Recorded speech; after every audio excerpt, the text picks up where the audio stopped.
नाव सांगा आपलं. रवींद्र चव्हाण. कुठून आले? कोपरगाव. काय त्रास होते ते नाही? मणक्याच्या गाद्या सारखलं होतं. सरकले होतं. डॉक्टरांनी काय सांगितलं होतं? ऑपरेशन ऑपरेशन सांगितलं होतं. मग त्याच्या आधी काय दवाखाना वगैरे केलं होतं. केलं होतं? गोळ्या औषधं घेतली असतील ना? हा. हा तुमचा रिपोर्ट आहे, त्याच्यामध्ये दिलेले आहे. शेवटच्या मणक्यांमध्ये गादी सरकलेली आहे, L4 L5 मध्ये. काय त्रास होतो चालताना वगैरे? चालता येत नव्हतं, ठणक लागायची, उभं राहत. आता आपल्याकडे किती सेटिंग आहे? तिसरी सेटिंग आहे. ज्यावेळेस पहिलं सेटिंग आलं तेव्हा कसं चालायचे? वाकडं चालत. चालून दाखव बरं कसं, जेव्हा पहिल्यांदा आलं तेव्हा. पहिल्यांदा आलं तेव्हा असं चालतो. वाकडं चालत होतं. आता कसं चालतं? आता सरळ एकदम सरळ चालतंय. किती टक्के फरक पडला? 80-90%.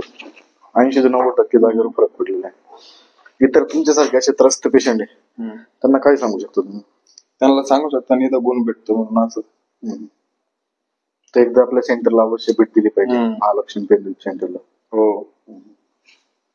ऑपरेशन पेक्षा तर बेस्ट आहे ना? हो.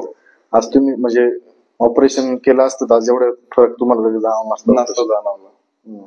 पण आज विदाऊट ऑपरेशनचा तुम्हाला एवढा फरक जाणवला, बिना औषधांचा.